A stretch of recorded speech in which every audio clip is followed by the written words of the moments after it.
Hi, everybody. My name is D.Lisa, and I'm a dream doula. Mhm. I am Cristina Spataro. I'm a psychotherapist and relationship coach. And we talked recently about ADHD and some fixes you could do to your life if you Mhm. have that as Yes. part of your conscious reality.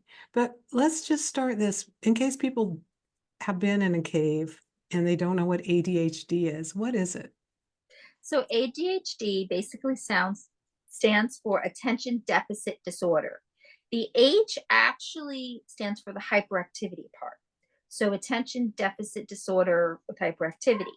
So I'm going to get into the weeds of this a little bit. So when ADHD was first on the scene, one of the things they really saw were kids who were extremely hyperactive, who could not sit still. Well, that's all kids. Well, yes and no. Basically, somebody who's literally incapable of sitting still for any length of time. That just constantly, one of the things you actually look for in the diagnostic criteria, always on the go, as if driven by a motor, it's a whole host of things.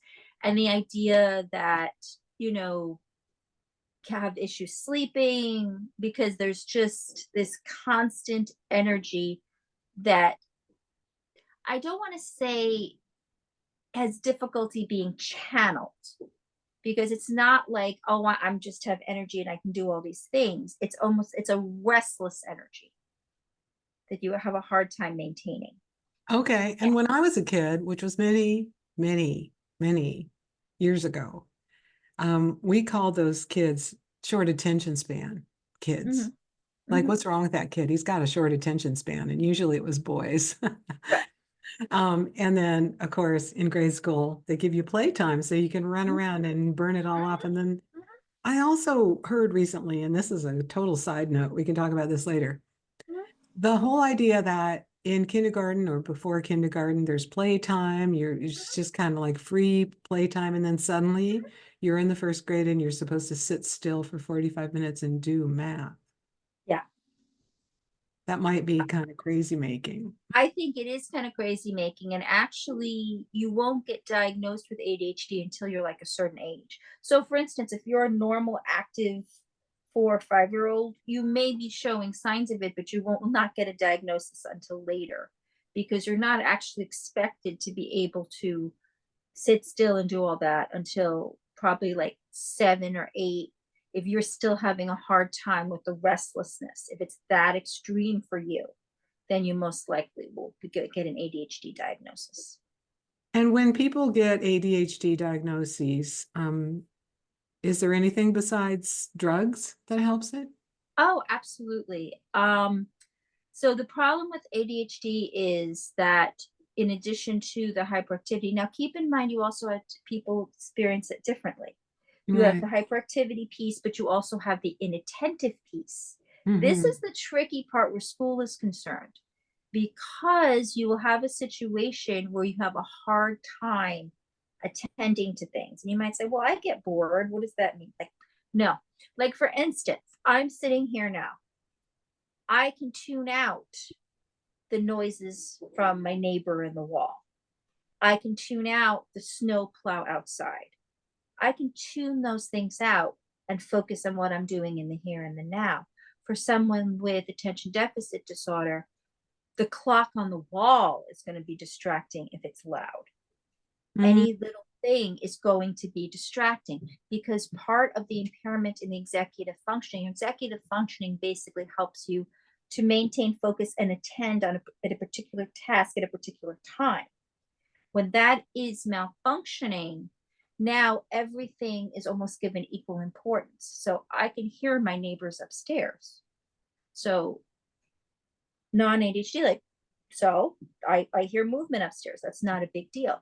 To an ADHD person, those footsteps upstairs are too distracting. They're taking them away from the task. So part Okay. of So let's go. Let me ask this. You're an adult, you've got ADHD or ADD. You're not on medication. You're trying to Mhm, focus on your work from home job. mhm. but you hear the neighbors and you hear the snowplow and you hear the clock on the wall ticking. What are some coping mechanisms? So a coping mechanism, you work with what you got. So for instance, noise canceling headphones. Right. So this way you don't hear the neighbors outside. You don't hear these things. You're just focused on your task. Mm-hmm. So basically it's hard because all your senses are coming alive to everything around you, which is not a bad thing. But if you're trying to maintain focus on something, then you need to figure out a way to minimize the distractors. So if it's too loud, how can you make the space you're in quieter? How can you make it more conducive to you focusing? Also, last week we talked about time management in terms of you'll probably not have an attention span that lasts maybe more than 45 minutes to an hour. So you need to focus on what can you do in discrete chunks, like Right. 15 to 20 minutes, you focus on this thing. Then you take a break because your mind is going to wander. So you give it that space to do the wandering. Right. You go for the walk. You look outside. You listen to the birds. You let your senses loose and let them do their thing. Then after you take your break, you figure out what is the next thing. Also, because with people with ADHD, the issue is you're also not getting your dopamine receptors aren't working as well. So you don't quite get the reward systems. So you have to make things rewarding. Like it's but and not necessarily sometimes we were doing with kids, we'd give them a reward at the end if they did a thing. But for adults, you can give yourself a reward or you can keep it interesting by mixing it up a little bit. So for instance, how can you make this new and fresh for yourself? Mm. Can you change the activity in a way that makes it a little newer experience? Like if you have to, I don't know, write a paper, can you write it in a different room, but still minimize the distractions?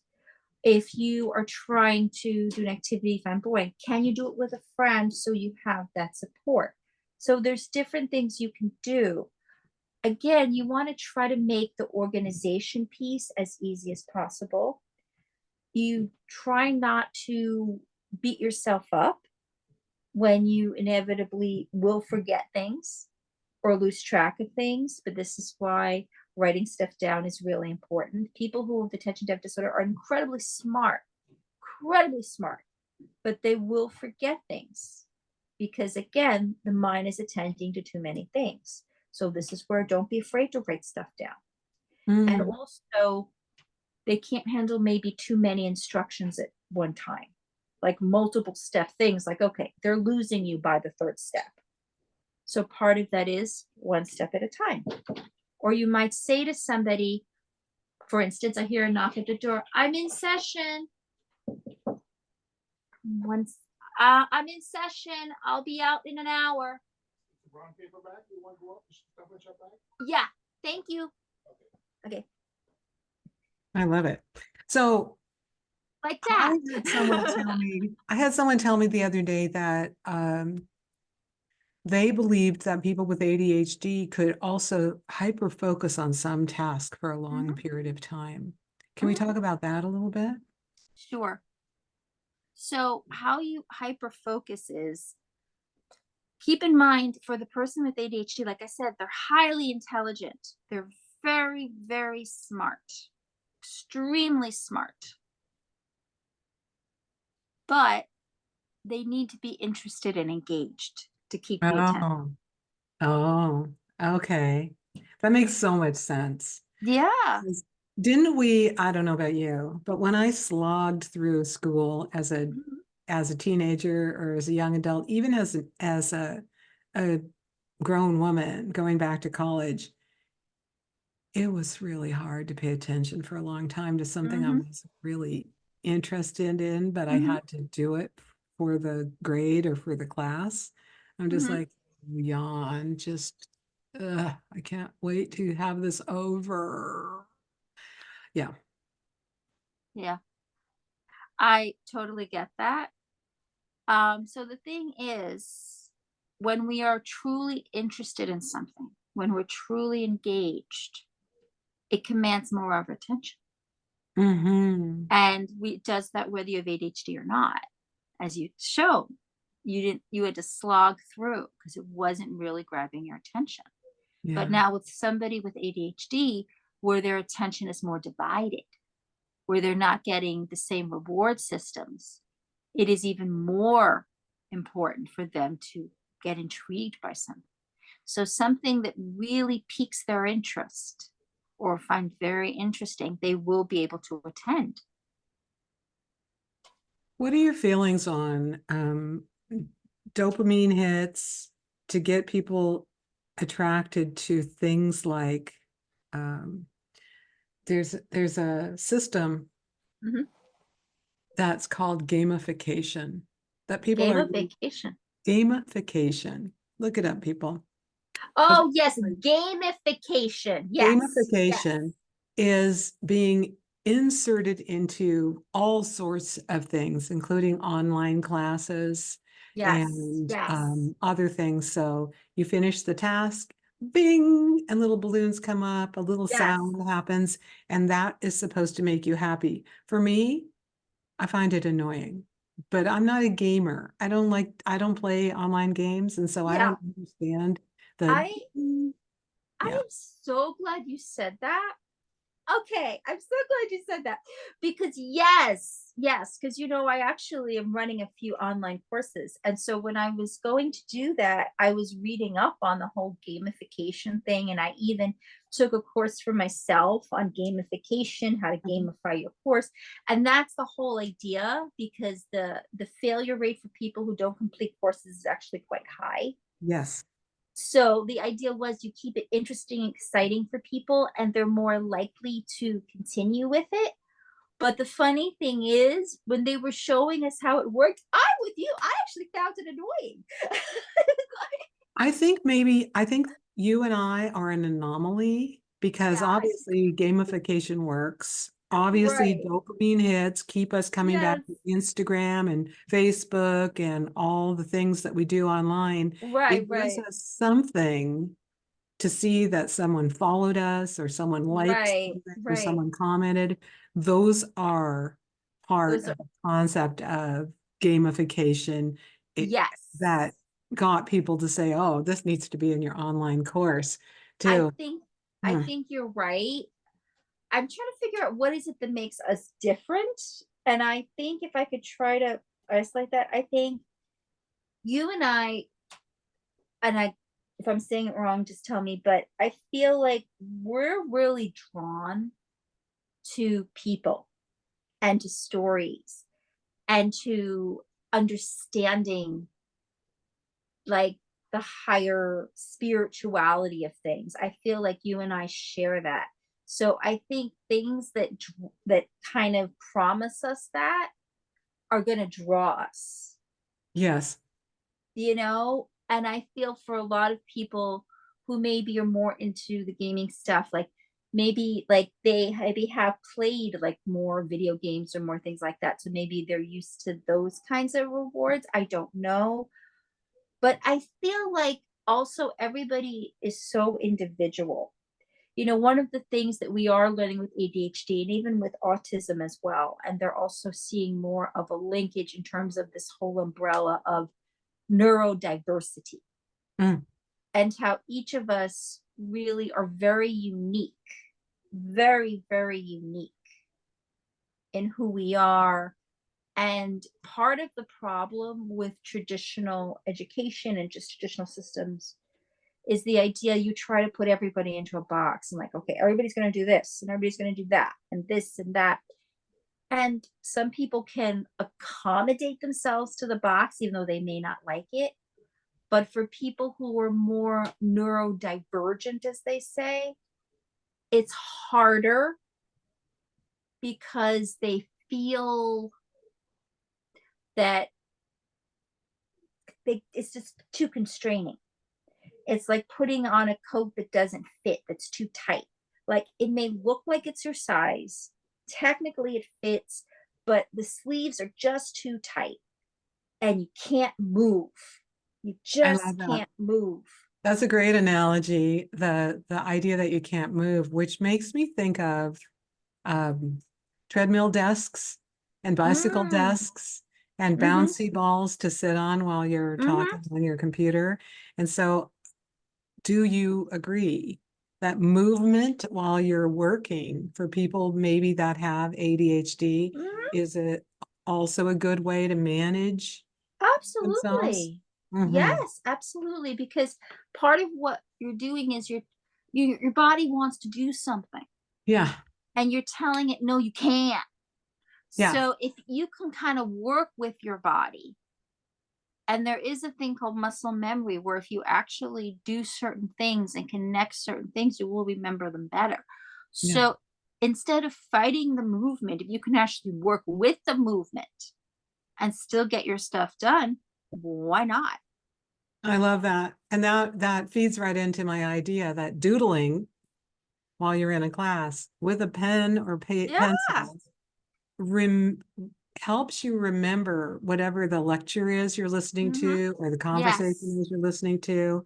And just for the people who can see, I got I got a week at a glance calendar from my roommate. She goes, I'm going to Hmm. start using this at work.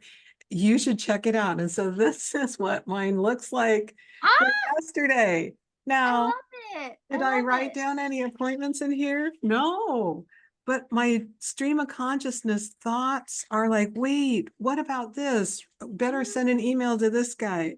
Do this other thing. And if I had colored pencils or pens with me, I would It's, start making I it look love way that. more I I interesting. I love how colored that is. That is so cool. So, for me, and maybe I'm ADHD, I don't know, I never got the diagnosis, but I love to write things down, doodle things, draw things, kind of stream of consciousness. When I get a great idea, I'm like, ooh, that's a great idea. I should write that Yes. down. And if I Yes. don't have something to write with, like I'm falling asleep at night, I tell my computer phone with that word I'm not going to say to wake up the AI, Yes. I tell it to Yes. make a note. And so I'm Yes. laying in bed going, make a note. What do you want the note to say? Blah, blah, blah. And I was like, oh, yes, good. I got that out of my head. Now I can go to sleep. Um, because Yes. all the things that are racing through our minds while we're thinking up great ideas, it's like they have to go somewhere, don't they? Or they're Yes. still in here spinning, spinning, Yes. spinning, Yes. spinning. Yes.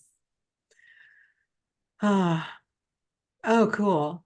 So when you help someone who has ADHD, I don't understand the medicine they take because I was told, this may or may not be true, that what you give someone to slow them down is actually medicine to speed them up. It's like speed.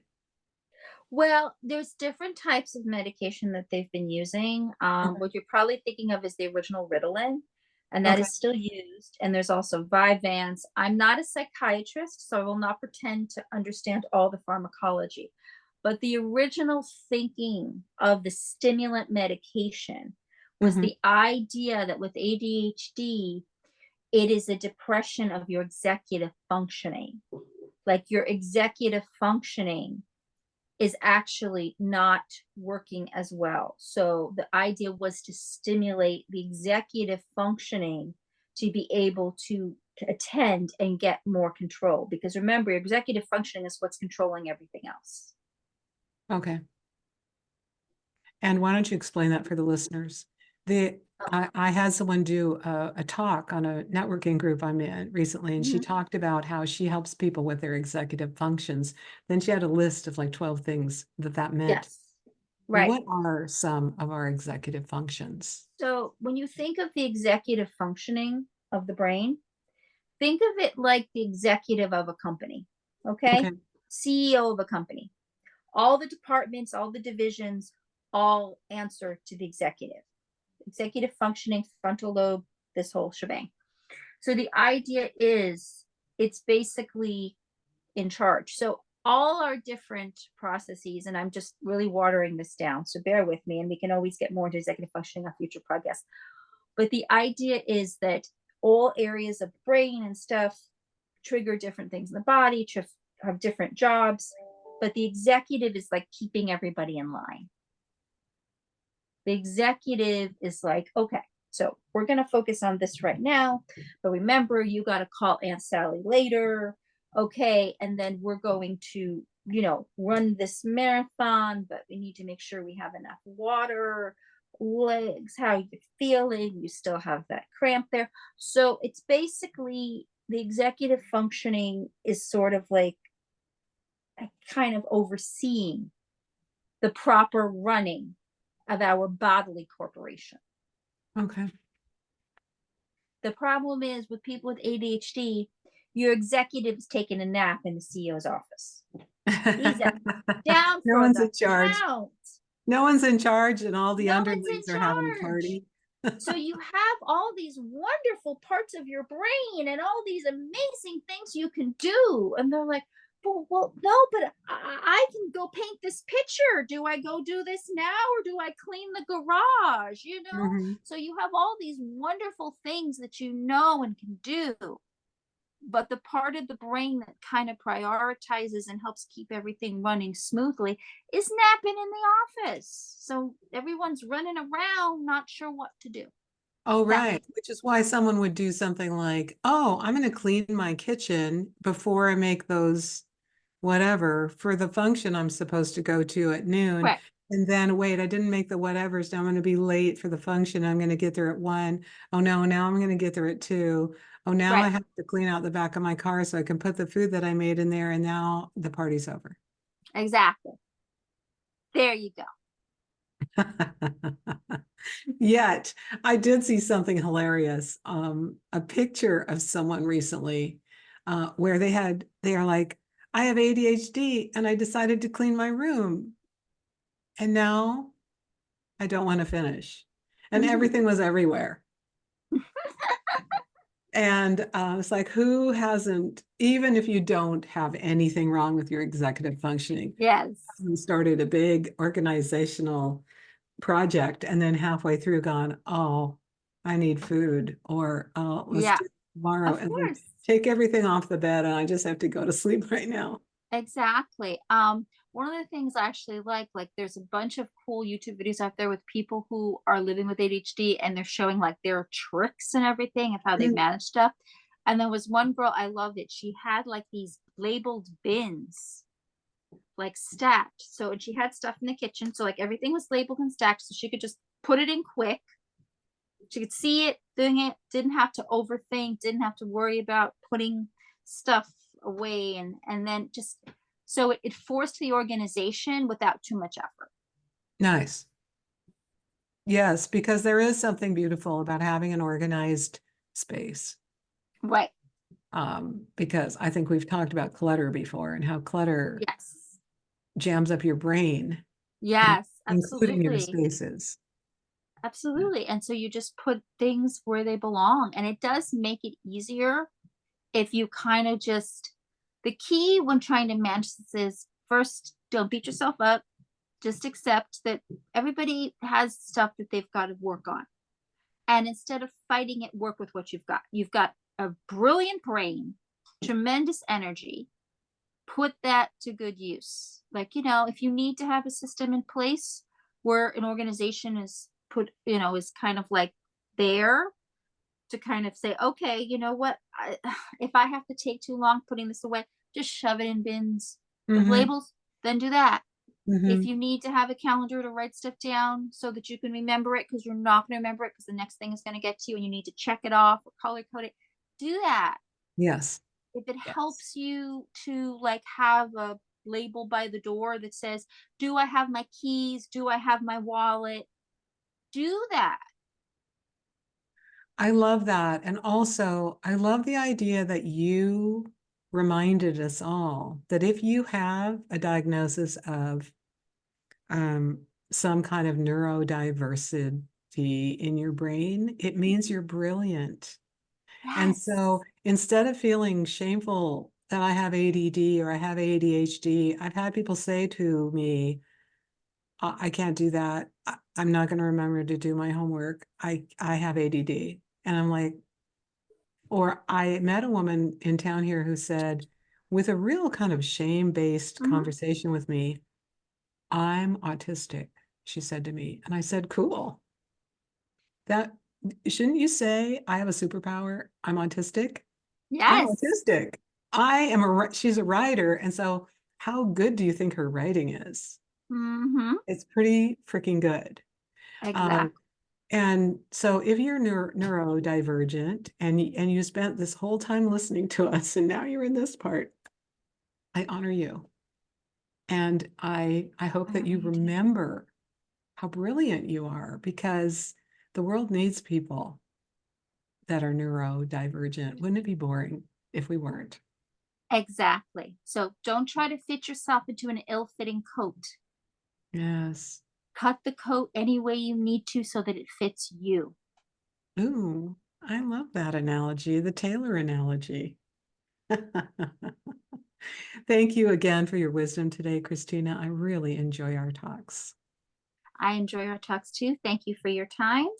And thank you for your patience with any interruptions on my part. Oh, it was great. Bye for now. Bye. Thanks.